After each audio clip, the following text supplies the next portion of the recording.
So earlier today, we were made aware of a 911 call regarding a potential threat here at Halls Middle School. I want to begin by confirming that all kids are safe. Our security and law enforcement partners have cleared the building. Everything's good on that side at this point. We just went ahead and dismissed the students for today because it's kind of hard to have school after something like this happened today. So we did that. So most students are off campus right now.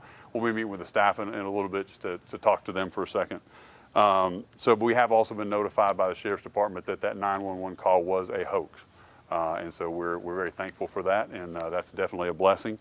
What we did in the process of this today, all three of our Halls schools, the elementary, middle, and high, were placed on lockdown as a precaution as we were kind of looking to verify some of the things that were there. I just want to say thanks for the overwhelming response. I think you probably saw that. And that is scary. We understand that is scary to see that, but we're also grateful. Our partners, our law enforcement partners were here. Our security team was here and quickly in a big response, so we're thankful for that.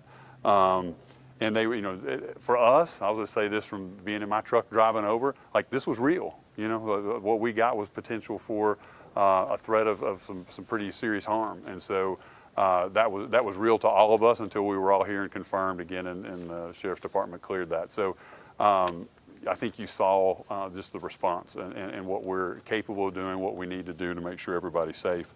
I'll say again, as a father, I have a daughter in Knox County Schools too. I mean, this is something that I feel what parents feel, and a lot of us have our kids in these schools as well. And we wanted to be as responsive as fast as we could to families, but we also don't want to get out the wrong information. So it was important for us to stay in lockdown till we were clear, and then to be able to move from there.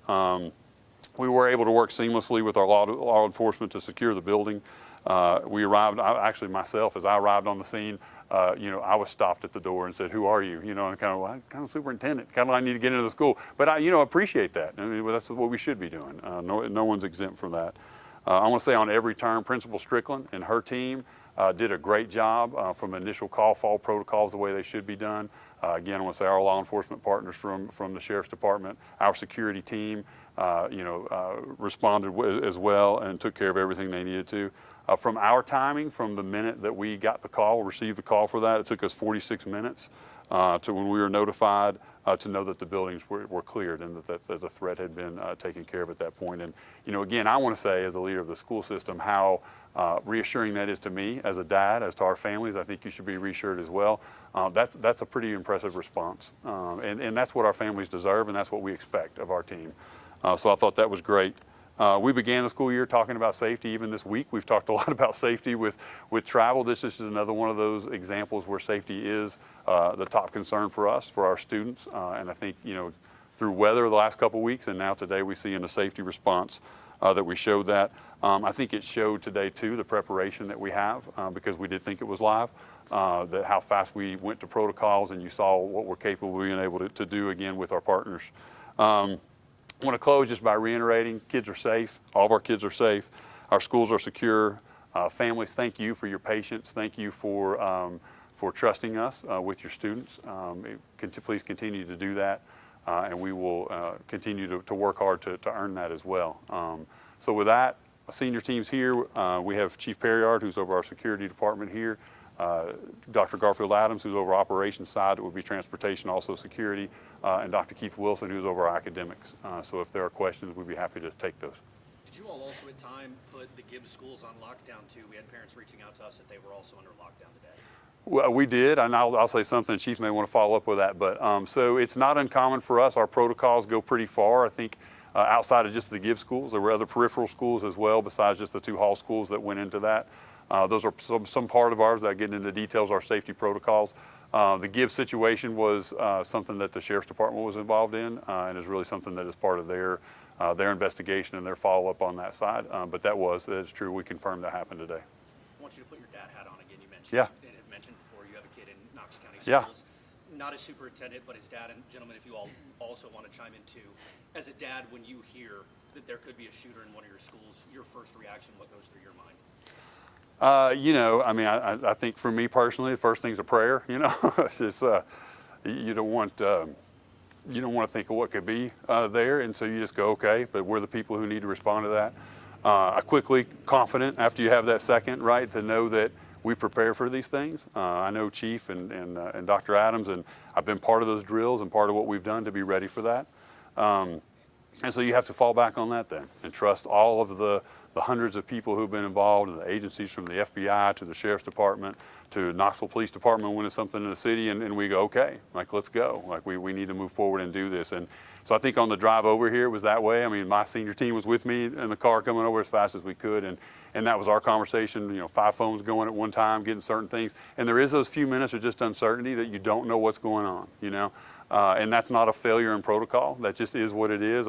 I called Chief and probably raised my voice, but he did his job and said, how come we don't know? Or don't we have people on the ground? And he said, sir, they may have their guns pulled for all we know right now. And I was like, oh, like, that was kind of a sobering thought too. They did exactly what they were supposed to do in protocol. They don't answer their phones. They go into the danger to make sure that we can get our schools safe. So all those things going through our mind, and then quickly getting that report because there was such a response that the Sheriff's Department was clearing, sections by section. We were getting that report on the way over and then hit the ground right when they were clearing it. So again, grateful that this is what it was. Thankful to God that we didn't have anything more than that today. And then as we move quickly back, just very peaceful and confident that, man, we're ready, and we don't ever hope it. I hope it never happens, but just really just grateful for the response of everybody who did that. You talk about your protocol and getting word out. You even said, I'm not getting this information. Sure. Parents obviously feel the same way. Some feel they weren't told fast enough. They had questions, Facebook blowing up, and a time where information gets to people so fast, it felt like this got so slow. What does that process look like of making sure parents know as soon as possible, especially while they have kids in classrooms texting them saying, we're locked down? Yeah, I mean, that's the thing. Like, we'll never be able to keep up with the speed of that individual, text, right? And for us, it's important. Like, in my mind, we do have a protocol to that. Our number one thing is safety of the students, and at that point, it was in all 3 of these buildings that we thought that the threat was left to. So that's the first thing that we want to do. We have staff here as well, right? And all of those things. And then I'd say third on that is accuracy. We don't want to. There are a lot of things that can be said in those first 10 or 15 minutes, and there were a lot of things being said. You're right. And so we just kept, we need to verify and tell the truth, and verify and tell the truth, and make sure we know that. And so, when the clear was made by the Sheriff's Department, quickly we were able to do that. But then even then we're going, okay, what are the next steps with that? And so you've got a lot to coordinate. You've got, at that point, if we're going to dismiss, we've got, where is everybody emotionally at that point, staff and students, and being able to have some level of assessment there, which we were to be able to deploy a bunch of our school culture team here to help out in the front office, assess those things. The principal, again, did a great job. Ms. Strickland did wonderful in doing those things. So there's a lot of stuff we want to make sure of that becomes our immediate. I think if you kind of think of it in a way of an emergency room, the first thing you want to do is stop the bleeding, make sure you have those kinds of things done, and then you go, okay, now, that we got to a safer place, we can start having those conversations. So, again, as a parent, I understand that need to want to know right now. But we also need to make sure that safety is handled first, and then that we're ready to give accurate information, that we have good next steps. So again, that's why we appreciate the patience. We think the 46-minute turnaround to that, and then to communicate as quick as possible, and then want to be accessible, even today to the media to answer questions as soon as we could, and made sure that the staff and students were fine. You all obviously on a delayed start today, and then early release here. Is there going to be makeup time? And obviously, you've got to go to the board today. Yeah, with your new this plan. afternoon. What's it look like for students here at Halls who have now pretty much missed just another day of learning coming out of that? It was good talking to Principal Strickland, because when we actually brought, Mr. Long came down from the high school too. I mean, because the Halls community is a very tight community. Those principals, even Mr. Lynn at the elementary school, that was a part of the conversation too. Where are your staff? Where are things? How are? And again, 3 great leaders, and families should feel great about them as being the leaders of your schools. I was actually at Halls Elementary this morning doing the pickup line, so I was in the community, and it was good. But yeah, so it was good. Ms. Strickland felt comfortable about it. Really just asking it. It's probably, this has kind of been our protocol to think about release. A lot of conversations with family. A lot of families want to, touch and see their children. And so we made that decision for the middle school. Really, at that point, the elementary and high weren't really at that level of threat. This was kind of where it was centered.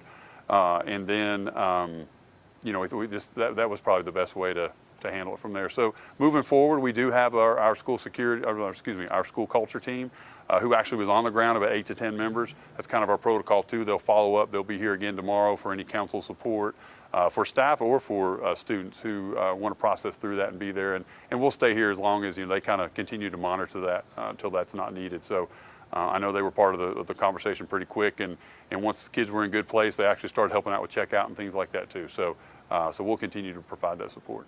I have a couple of questions. Can you kind of take us through the timeline of the events? So did the call come into the school, or was it a 911 call the sheriff's office received and then the sheriff's office notified the school, or how did this play out? Chief, you feel comfortable to speak to that? So I have to be really careful because there is an ongoing investigation. I will say that the mode of communication to us was through 911 to our operations center, which is linked to the E911 center, and we were notified with our law enforcement partners almost in the same exact time.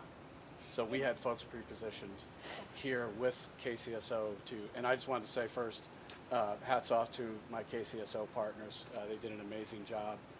They had the lead, obviously, and when they got this information, they were immediately spun my folks up, and they went into the schools. That is our job, is to make sure that every child in there is safe, and that if there is a threat, that we eliminate the threat immediately. So within minutes of us being notified, we were coordinating on the ground here and entering the buildings, and which is why we didn't know a whole lot other than they were locked down. And I can tell you, this is my community, so this is personal for me as well. We think the worst, but we just keep moving forward, and I just want to say my security officers did an amazing job. We came out in force out here, and we wouldn't have been able to do that without the board's support for the growth that we did this past 2 years. This is an exact example of why we needed the people we needed and the resources, and superintendent's been amazing supporting our division, and moving forward we're going to be even better each time we do this. Hopefully we just do it for exercises in the future. And a couple of follow-up questions.